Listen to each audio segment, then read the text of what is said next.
હું કલ્પેશ પટેલ, વતન કાકડકોપર. અમે જે સમસ્યા માટે આવેદનપત્ર માટે આપવા આવ્યા છે એના માટે બ્લેક ટ્રેપ કોરી નામની અને ક્રશર મશીનો જે કાકડકોપરના બોર્ડર પર ચાલે છે એના લીધે અનેક વખત ગમે ત્યારે બ્લાસ્ટ કરવામાં આવે છે.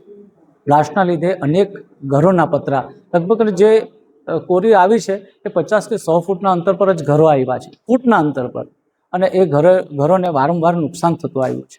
અને એના લીધે વારંવાર બ્લાસ્ટ કરવાના લીધે અમારા પાણીનું સ્તર નીચે ઉતરી ગયું છે.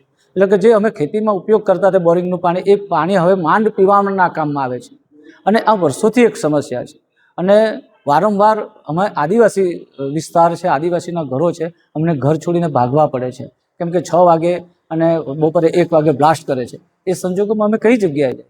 અને મૂળ સમસ્યા એ છે કે કહીને અમે 1 વાગે ને 5 વાગે, જ્યારે લગ્ન પ્રસંગ કે સામાજિક પ્રસંગ હોય ત્યારે અમારે આટલા લોકો લઈને કઈ જગ્યાએ જવા?